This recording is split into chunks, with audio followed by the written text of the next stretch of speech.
Kia ora, g'day and welcome to the history of Aotearoa, New Zealand. Episode 49, Dank Weeds. This podcast is supported by our amazing patrons. If you want to support Hans, go to patreon.com/history Aotearoa. Last time, we talked more about how Māori gardens were actually made and how they were developed, along with the fertiliser they used and how the process of planting worked. This time, we're going to continue on the timeline of growing food, from the putting it in the ground stage, to the trying to make sure it doesn't die while growing stage, through to the taking it out of the ground to eat stage. So, let's start with what to do as the crops were growing. Māori didn't water their plants according to best, so the primary form of care for the fields was weeding. Before we can get into how this worked, why it was important, and all things related to weeding, we really should define what a weed is. I realise this may seem a bit silly. It was to me when I first read it. A weed is a weed. It has a universal meaning. Well, yes and no. Weed, in the European context, means any plant that is considered undesirable by humans in the context it grows. The most obvious form of this being those random leafy plants you see in your garden or crop fields, but can also encompass things like dandelions in your lawn, or even raspberries in your rose garden. So even there, you already have a bit of a messy definition. Raspberries, on their own, are generally considered quite good, given that they provide berries that are pretty tasty. However, they are also fast growing and propagate widely via runners underground that then pop up a little distance away. Something you don't really want if you're trying to keep a nice rose garden. So, depending on where they are and what the owner intends to use the land for, they can be either a crop or a weed. The term is also usually used to refer to small, fast-growing plants that propagate quickly. But there are plants that many would deem weeds that don't fit this description, or that do fit this but aren't considered weeds, again, like raspberries. What I'm trying to get across is that the term weed is context-specific, rather than botanical in its nature. Kind of like how the word vegetable is a culinary term. In general, European languages have words for weeds that are often made up of their word for plant, prefixed by a negative qualifier. So, for Europe, a weed is referred to as a quote-unquote bad plant. On the other side, Polynesians seem to have had a similar concept of a weed, with their words indicating a negative connotation. Except, that isn't quite the case. The article that I used as the main reference for this specifically points out the Tahitian creation story, the story of the principal ancestor of Rapa Nui, Easter Island, and a Tongan story of Maui. The article points out that you encounter a bit of a problem when you start looking at most Polynesian oral stories. Not just for finding out if they had the same European concept of a weed, but trying to basically figure out anything. The devil is in the translation, because all of these stories were researched by European scholars to learn more about the cultures they had just encountered. However, these were guys back in England who didn't know how to read any Polynesian languages, so they needed to read ones that had been translated into their native tongue. The issue with that is you can get a lot of bias, or just plain misunderstanding, from the translator. In the case of these three stories, it seems that the Europeans who were translating them misunderstood Polynesian views, because they were coming at the translation from a European headspace. In particular, the idea that certain plants were seen as bad. For example, in the Tahitian creation story, a sentence translates to, quote, weeds grew and increased, end quote.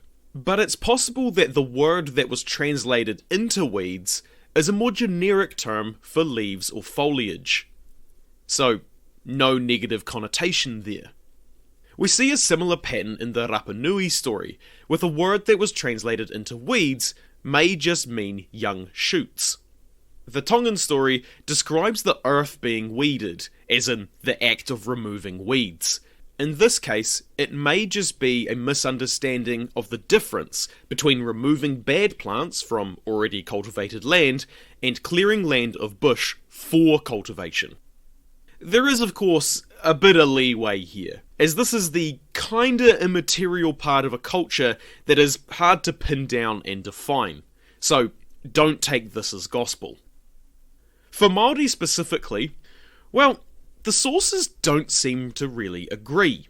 Cook recorded when he saw Māori gardens, quote, "The ground is completely cleared of weeds," end quote. This would indicate that weeding was indeed done. But another source also claims that weeding wasn't really a thing before European arrival, due to the way cultivated crops grew, resulting in weeds being naturally excluded. Other sources claim that the first weeding was quite tapu, with workers gathering around the same hangi pit that was used to cook the kumara during planting. A stone was taken from the pit and was passed right to left around the circle before being put back in. The weeding then commenced, and after the day's work, the ceremony was performed again.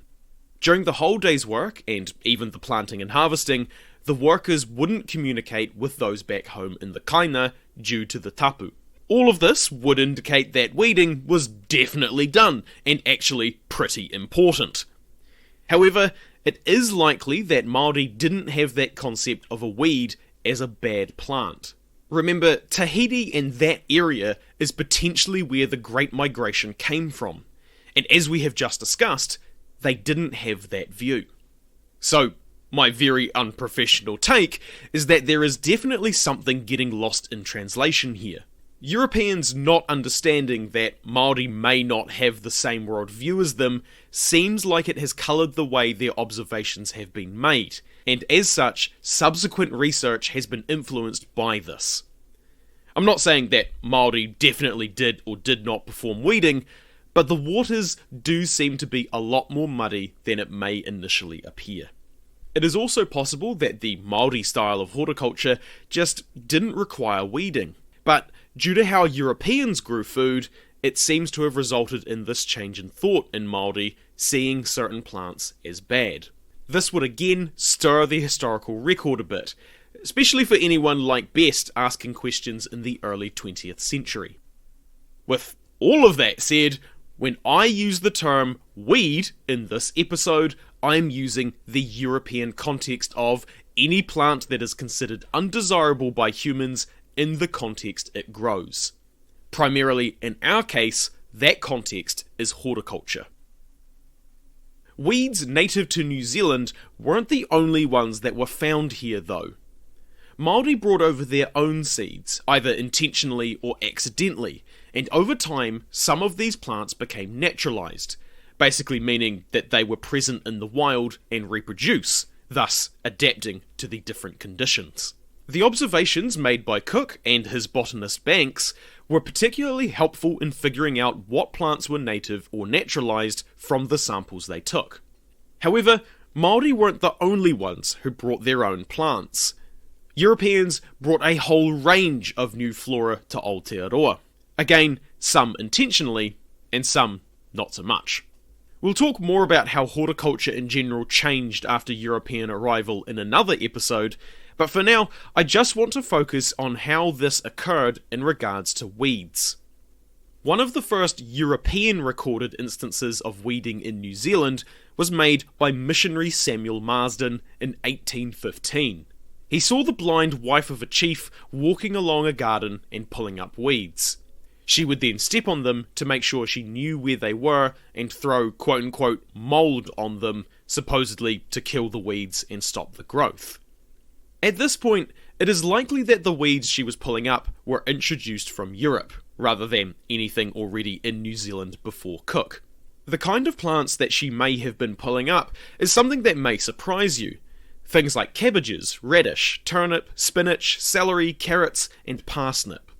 These had all returned to their more naturalised state in the New Zealand bush, once they, I guess you would say, escaped?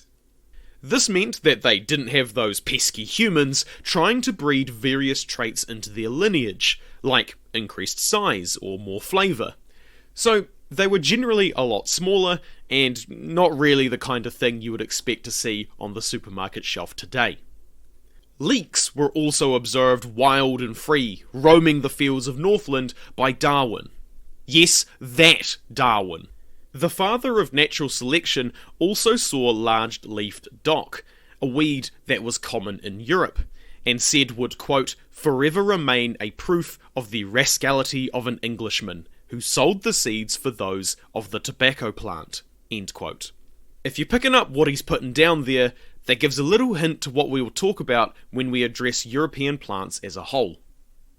By the 1840s, weeds and degenerated vegetables that the average European would recognise were widespread throughout Aotearoa, with the former being seen by Māori as a threat to the productivity of their gardens.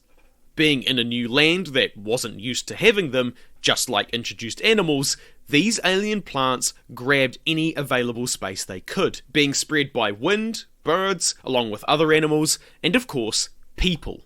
All of this adding to the work Māori needed to do to ensure they kept their fields clear, so they could, feed themselves.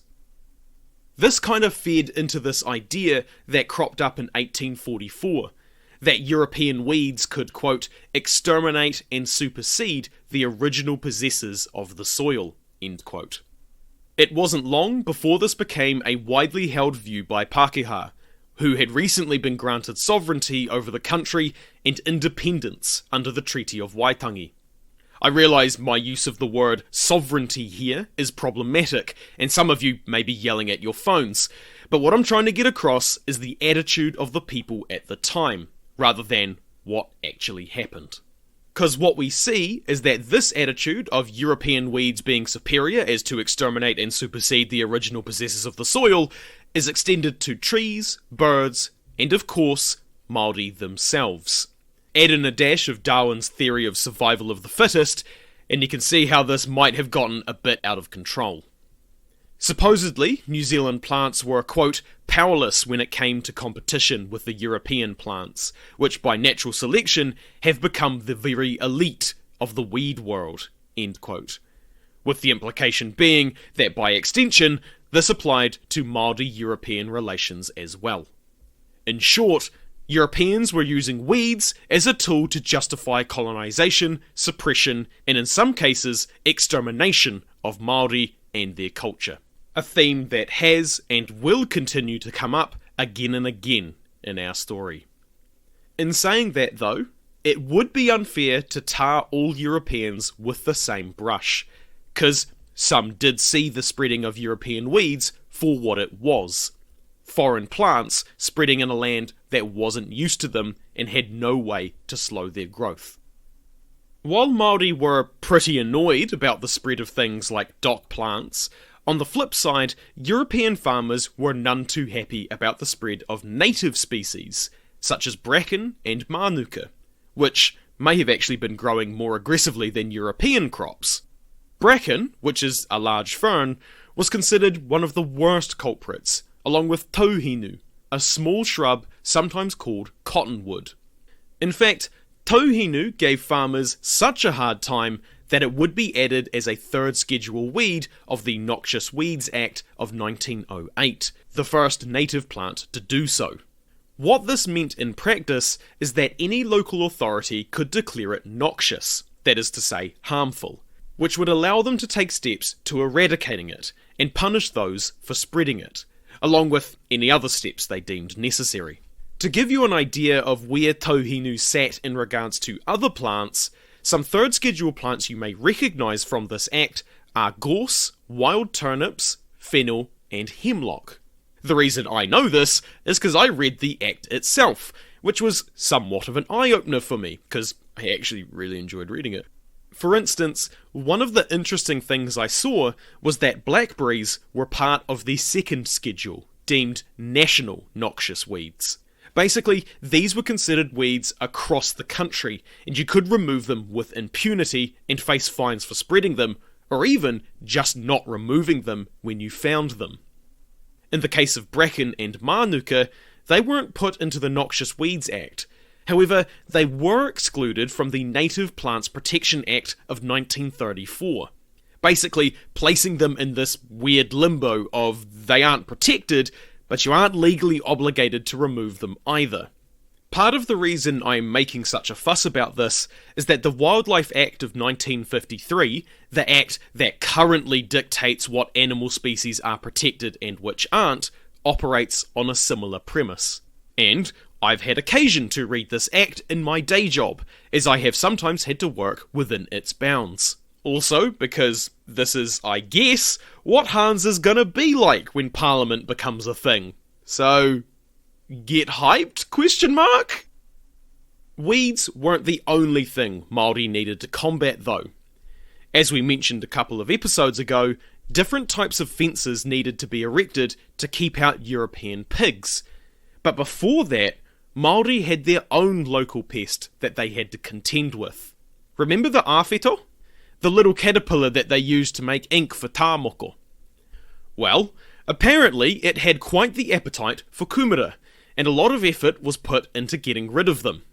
However, I would say that these caterpillars wouldn't be used to make ink, as they would have been missing that key ingredient of the fungus that infected them. Best also says that, along with human efforts to get rid of awhito, tame seagulls would get amongst it as well. I don't know how true this is, but it sounds pretty cool. The other animal that you might think Māori had an issue with was the kiore, or Pacific rat, brought over during the Great Migration. But apparently, they were pretty chill. It wasn't until the huge Norway rat was brought over that rats really became a problem for crops. One of the ways Māori got rid of rats and other pests was to burn kawakawa leaves or kauri gum in the fields. I'm not entirely sure how this worked though. I would assume there's some sort of compound in them that animals weren't super keen on. Once you've spent all that time caring for your crops, at some point you should spot whānui on the horizon, also known as the star Vega. This was the signal that the hauhakenga, or the hauhake, should begin, the harvest. Like the planting, the harvest was a tapu event, and when it was underway, similar ceremonies and restrictions would be observed. The first few tubers to be brought up would be offered to the gods or matariki, with a few being cooked and eaten by the tohunga or other relevant ranking person. Once underway, the workers would fast, so if the job wasn't done by early afternoon, they would continue the next day, presumably to stop anyone from collapsing from a combination of hard work and hunger. The kumara would then be dried for a bit to remove any major moisture, and then sorted based on size and to check if it had any bruises. This was extremely important, as any kumara that had bruises wouldn't keep in the storage pits. Instead, they would rot and potentially ruin the crop as a whole. So, any that were bruised were set aside for immediate use. The harvest was then transported to the storage pits in large baskets, again being careful not to bruise them. The pit was filled from back to front as a matter of tapu, something that may have arisen because that's really the most efficient way of doing it if you have lots of people going in and out all the time. The kumara would be stacked carefully for storage before the pit was shut until needed later. As with planting, women were allowed to do certain tasks, but not others, and they certainly weren't allowed to work if they were menstruating. In preparation for storage, sometimes the kumara would be dried further. What this would involve is the surface of the tuber being scraped with a shell or a piece of wood, possibly to just remove the dirt rather than the skin. They were then sun-dried on a platform before being put into a hangi, stacking them in layers with leaves between each layer. A stick would be placed into the hangi right down to the bottom layer, where the stones were, and the whole thing would be covered in dirt. Water was then poured onto the stick to get the hangi going. Best doesn't mention this, but I presume the stick was spun around a bit to make a hole so that the water could get right down to the hot rocks to create steam. However, that is just my speculation. The hangi would be left to steam for the next 12 to 16 hours, until opened up the next day, revealing the now soft kumara. The tubers would be promptly sun-dried again to harden them and make them keep better, sometimes with a fire to speed up the process. When eaten later, kumara dried in this fashion might be put over the fire to soften them again, or crumbled up and mixed with water to make a porridge-like food. Once the tubers were in storage, a few were likely taken out by rot due to dampness or low temperatures. Those that survived were replanted, meaning that Māori were unconsciously selecting for rapid maturing. Since only matured tubers were stored and had the ability to last the whole 6 months of storage. A similar situation likely occurred with yams as well. Next time, we will discuss some of the major cultivated plants in more depth, such as kumara, yams, gourds, and taro. We'll also talk a bit about how Māori named various plants when they got here based on what they already knew from their previous home in East Polynesia. If you want to send me feedback, ask a question, suggest a topic, or just have a chinwag, you can find my email and social media on historyaotearoa.com.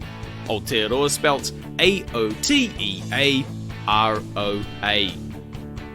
This podcast is a one-man band.